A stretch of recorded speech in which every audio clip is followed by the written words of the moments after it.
Nous sommes dans le site docteurangélique.free.fr dans une série de leçons de philosophie réaliste à l'école du Père Marie-Dominique Philippe et en vue de la lecture de saint Thomas d'Aquin. Et je suis rendu à la série des leçons de philosophie de la matière. Je voudrais aborder maintenant l'organisation de la matière au niveau atomique. Alors, je rappelle un petit peu la démarche qui est entreprise. Le but est d'arriver à comprendre la nature profonde de cette matière en regardant tous les états particuliers d'observation où elle manifeste des propriétés. Et nous sommes partis de l'immensément grand, donc l'univers tout entier, en passant par l'état des galaxies, par le monde tel que nous l'observons avec nos 5 sens. Et maintenant, nous allons au cœur de plus en plus petit de la matière. Un cœur que nous ne pouvons pas observer directement avec les 5 sens. Et donc que Aristote à son époque et saint Thomas d'Aquin n'avaient aucune manière, aucune possibilité de connaître. Cette fois, avec les apports de la science moderne, avec en particulier les microscopes électroniques à effet tuneur, mais aussi avec l'expérimentation qui a soumis la matière à divers protocoles d'études qui ont permis petit à petit de déduire sa composition interne. Eh bien, je pense que à ce niveau qu'on appelle les atomes, nous sommes à peu près dans l'approche de la vérité. Alors que Aristote, à son époque, n'était que dans des théories qu'il approchait comme il pouvait, n'ayant aucune possibilité de pratiquer des expérimentations et ne pouvant que imaginer sa structure interne. Donc on peut dire que dans le cadre d'une recherche de philosophie réaliste, à ce niveau-là, au niveau de la philosophie de la matière, la science moderne a été un énorme apport à la philosophie, et que si Aristote, si saint Thomas d'Aquin avaient pu posséder tout ce que nous connaissons actuellement, eh bien ils l'auraient immédiatement intégré à leur philosophie. Alors on peut se demander si en exposant en philosophie ce que la science moderne a découvert, je ne fais pas une erreur d'épistémologie, ça veut dire une erreur, un mélange de sciences entre des sciences. Eh bien je répondrai à cela que, en réalité, la science moderne, même si elle utilise l'outil mathématique, même si elle utilise des expérimentations faites de mesures sans cesse, eh bien, elle fait bien partie de la philosophie réaliste, puisqu'elle ne fait qu'approcher le réel en se servant des possibilités naturelles que l'intelligence humaine, avec son génie, peut trouver. Alors évidemment, dans le cadre de ces cours de philosophie, je vais manifester ici les choses simplement, et sans du tout indiquer des équations. Ça serait beaucoup trop compliqué dans le but de ces leçons qui sont simplement d'arriver à comprendre philosophiquement les propriétés de cette matière que nous cherchons à connaître. Mais il faut être réaliste. Celui qui manie le langage mathématique, qui est un langage qui ne parle pas au commun, eh bien, il s'avère que ce langage mathématique permet véritablement de se faire une idée de cette matière qui, de fait, fonctionne, je dirais, de manière mathématique. En réalité, l'outil mathématique, il s'est avéré qu'il rendait compte parfaitement, comme un langage absolument adapté. Il rendait compte du fonctionnement de cette matière qui, effectivement, se structure selon des équations mathématiques. Alors, comme ce n'est pas possible de le faire ici, et là, autant aller sur Internet ou alors de suivre des cours véritablement de physique moderne, il faut être lucide que ce que je vais décrire là est de la simple, je dirais, vulgarisation. Une approche adaptée à toutes les intelligences en langage, qui parle à toutes les intelligences en langage, donc utilisant des mots qu'on utilise tous les jours. Pour aller plus loin dans la compréhension de cette matière, il ne faut pas hésiter en philosophie à suivre des cours de physique moderne parce que véritablement on s'aperçoit que ça permet de comprendre les choses beaucoup plus profondément. On le verra de plus en plus d'ailleurs au fur et à mesure qu'on ira à l'intime de cette matière, puisque ce niveau atomique que je vais montrer maintenant, eh bien, il n'est pas le niveau le plus petit. Il y a encore des sous-particules qui composent ces atomes. Et ce sera approché dans des leçons suivantes, où là, je laisserai peut-être parler certains spécialistes de ces domaines. Alors, avant, je dirais, de manifester là où est rendue la connaissance actuelle, je voudrais faire un bref rappel des anciennes théories que les premiers philosophes, les premiers physiciens en philosophie, les Grecs, avaient établies jadis, avec simplement leur observation par les 5 sens et puis leur raisonnement, leur déduction. On peut dire que au moment où est apparue la philosophie grecque et jusque quasiment à l'époque moderne, 2 théories ont existé pour expliquer, je dirais, ce qu'il y a à l'intime de cette matière. Nous n'avons accès par nos sens qu'à son apparence, ce qui est palpable. Mais il fallait bien chercher de quoi elle était composée. La première théorie, celle qui est de Démocrite et de tous les philosophes atomistes, elle prétendait que cette matière était composée de particules microscopiques qu'ils appelaient des atomes, donc des particules en dur qu'on ne pouvait pas voir à l'œil nu et qui étaient équipées de sortes de crochets qui s'attachaient en eux pour former cette matière qui, elle, était accessible au sens, à savoir les corps physiques qu'on observe partout. Cette théorie atomiste, donc qui imaginait un petit peu le monde composé de billes avec ses crochets, elle a été combattue par d'autres théories, celle de Platon, celle que Aristote aussi a soutenue, la théorie des 4 éléments. Ça veut dire que pour ces philosophes, en réalité, tout était composé de 4 éléments simplement qui s'agençaient, à savoir l'eau, l'air, le feu, la terre. Donc ce qui est dur, ce qui est gazeux, ce qui est liquide et ce qui est igné, sans compter la quintessence, donc ce qui composait la matière au-dessus de la Lune et qui était, elle, absolument incorruptible. En tout cas, pour ce qui était sous la Lune, les 4 éléments qui étaient corruptibles s'agençaient entre eux de diverses manières possibles, donc un peu d'eau, un peu de terre, un peu de feu, pour former les corps complexes que ces philosophes observaient. On peut dire que entre ces 2 théories, il n'y avait pas moyen de trancher, et que c'est la théorie, hélas, qui était fausse, qui a présidé à la philosophie, je dirais, de saint Thomas d'Aquin.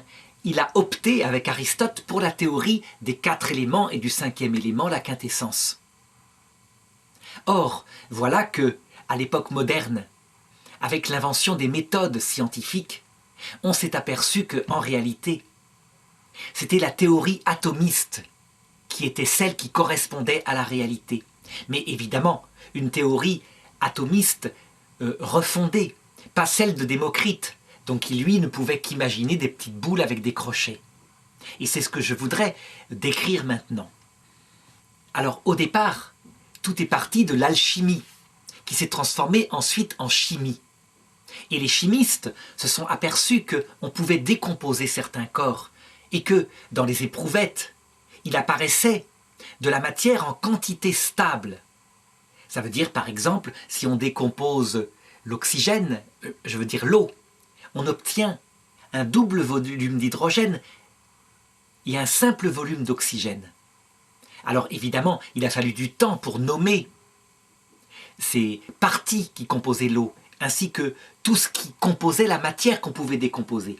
Et petit à petit, on s'est aperçu qu'il y avait des substances qui ne pouvaient pas elles-mêmes être décomposées. Je veux dire par là que l'eau, on la décompose en hydrogène, en oxygène, et que l'hydrogène, elle, c'est un élément stable qu'on ne peut pas décomposer. Et donc, on a fini par inférer que l'hydrogène, c'était un des atomes qui composaient la matière, que l'oxygène, c'en était un autre. Ensuite, toujours en soumettant cette matière à diverses expériences, à des pesées, bref, à toutes sortes de calculs, c'est le début des expérimentations scientifiques, on en est arrivé, en observant les propriétés de ces divers atomes, à les classer en fonction de leurs propriétés. La classification la plus connue, c'est celle de Mendeleïev, un scientifique russe. C'est ce tableau donc, que tous les jeunes ont eu à étudier en chimie, en classe de 3e par là, et qui véritablement a fait un petit peu leur malheur intellectuel. Ils classent les éléments en fonction de leurs propriétés et en fonction de leur état atomique.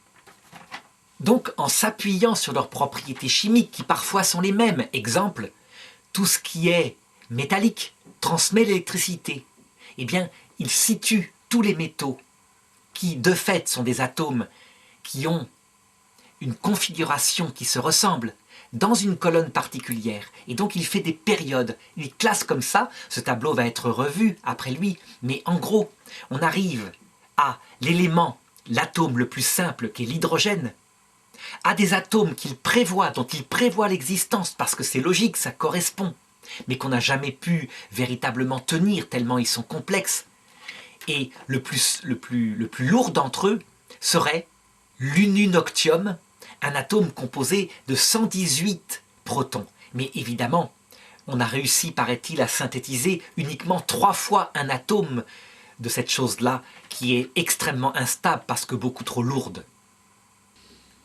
Alors, attention, le niveau que j'indique d'analyse de la matière n'est pas le niveau des molécules, qui est l'objet de la leçon précédente. C'est un niveau inférieur. Les molécules elles-mêmes sont composées d'atomes qui interagissent ensemble, parce que tout simplement, au lieu de crochets comme les imaginait Démocrite, ces atomes possèdent pour certains d'entre eux, à l'extérieur, un électron libre, mais je vais expliquer un petit peu ce que c'est-à-dire une petite particule chargée négativement, et qui est finalement un peu comme un crochet. Et quand cet électron est libre, il a la capacité de capter l'électron libre d'un autre atome, de se coller avec lui à travers une force particulière pour former un jeu de construction d'atomes qu'on appelle des molécules. Et donc, dans le tableau de Mendeleïev, en fonction du nombre d'électrons sur les couches extérieures qui sont libres, eh bien, il a situé ces atomes et leurs propriétés chimiques, donc la capacité de composer des molécules, eh bien, elle était en rapport avec ce nombre d'atomes. On peut dire que ce qu'on appelle les valences, c'est la capacité d'un atome de fabriquer avec d'autres atomes les interactions. Ces interactions ressemblent un petit peu à des accroches. On les appelle des liaisons covalentes entre deux atomes. Et ça donne des molécules qui sont plus ou moins solides. En tout cas, plus un certain nombre ou un nombre immense d'atomes sont collés entre eux par des interactions, par ces liaisons covalentes, eh bien, plus la molécule sera grosse et plus elle sera fragile. C'est comme cela que la chimie, à partir de l'étude des atomes, a pu, je dirais, développer ses propriétés. Alors concrètement, quelle est la taille des atomes? Eh bien, je dirais que ça se situe au niveau de ce qu'on appelle le 10 puissance moins 10 mètres. Ça veut dire qu'un atome, sa taille, c'est 0,000, il y a 10 zéros, 1 mètre. Donc c'est extrêmement petit, c'est inaccessible à l'expérience. Et fort heureusement, depuis qu'on a inventé des microscopes électroniques, donc qui regardent la matière en la bombardant d'électrons, donc de particules qui sont plus petites que les atomes, eh bien on arrive à visualiser effectivement ces atomes qui sont rangés en ordre pour composer les corps physiques que nous observons, nous, avec nos 5 sens. Donc il est évident que ce domaine, ce niveau d'organisation de la matière est inaccessible, mais que l'outil, donc le microscope électronique en l'occurrence, a permis de commencer à le voir. C'est une prolongation de l'expérience finalement. Et donc tout ce qui avait été déduit à partir d'expérimentation est maintenant de plus en plus vu, de fait, par ces microscopes. Alors maintenant, à quoi est-ce que ressemblent ces atomes? Donc on sait que Démocrite les représentait comme des billes solides. En réalité, lorsqu'on arrive à ces niveaux d'organisation de la matière, ça ne fonctionne plus du tout comme cela. Si on voulait se les représenter, je crois qu'un modèle beaucoup plus proche serait un petit peu comme le système solaire. Au centre, le Soleil, qui correspondrait à l'endroit où sont situés des protons et des neutrons. Les protons sont chargés électriquement d'une charge positive. Autour graviteraient des électrons, mais les électrons, je dirais, quand je les représente un peu comme les planètes qui tournent autour du Soleil, c'est une image. En réalité, ce ne sont pas des corpuscules comme cela. Ce sont plutôt, je dirais, à la fois des corpuscules mais aussi des ondes. C'est chargé électriquement, en tout cas négativement. Et donc, entre les protons qui sont au centre de l'atome, les électrons qui gravitent autour, la charge électrique produit une force qu'on appelle l'interaction électromagnétique. Et c'est ce qui explique la stabilité de ces atomes. Donc pour le moment, au niveau où nous étudions la matière, on pourrait finalement accepter le schéma et se les représenter comme une boule en dur, énergique, chargée positivement au centre, autour duquel gravitent ces électrons qui ressembleraient un petit peu aux planètes autour du Soleil. Et je crois que l'image du système solaire, finalement, est assez bien vue parce que, imaginons qu'un atome d'hydrogène, par exemple, est la taille d'un terrain de football. Eh bien, quelle serait la taille du proton qui est son centre? Eh bien, il serait aussi grand qu'un petit pois. Quant à l'électron qui gravite autour, il serait comme une poussière. Eh bien, c'est un petit peu de cette façon-là qu'est le système solaire finalement. Parce que le système solaire, lui aussi, il est fait beaucoup plus de vide que de plein. Eh bien, de même pour les atomes. En réalité, c'est plus de vide que de plein. Mais quand je dis du vide, je ne parle pas de néant. En réalité, ce vide, il est chargé d'énergie électromagnétique. N'empêche que on voit un petit peu les propriétés, je dirais, de concentration que peut avoir un atome. Donc on devine pourquoi, lorsque j'avais parlé dans d'autres leçons des trous noirs, par exemple, un trou noir de la taille de 3-4 soleils qui peut tenir dans la taille d'un ballon de football. Donc ces corps hypothétiques qui existeraient dans le système solaire suite à l'effondrement des soleils. Eh bien, on voit pourquoi.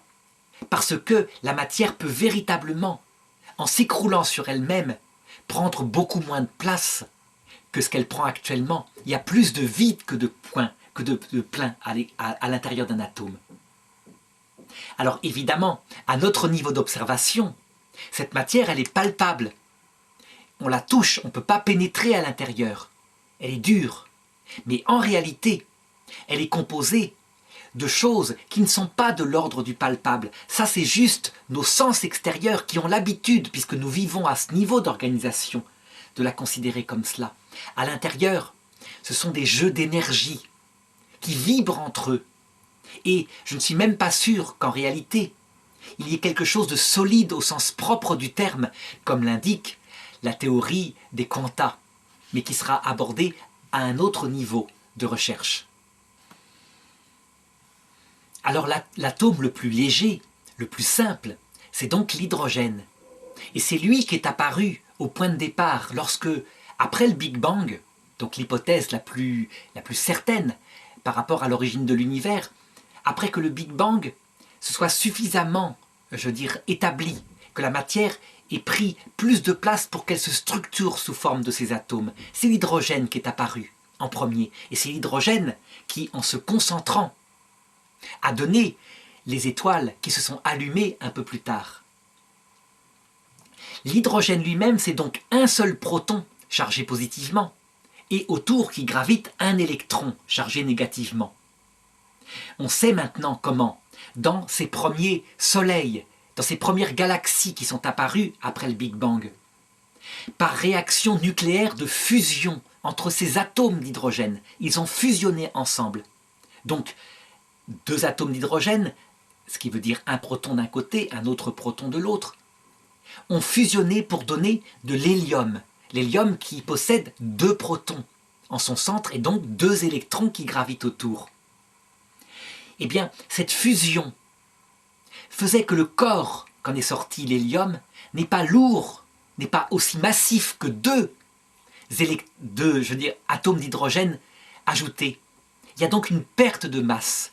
Et cette masse qui a disparu, c'est elle qui explique l'énergie de ces soleils.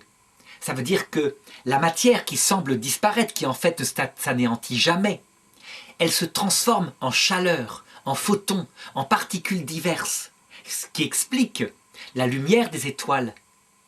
Donc, toutes les réactions, je dirais, atomiques qui sont à l'intérieur des soleils, s'expliquent par ces réactions de fusion nucléaire.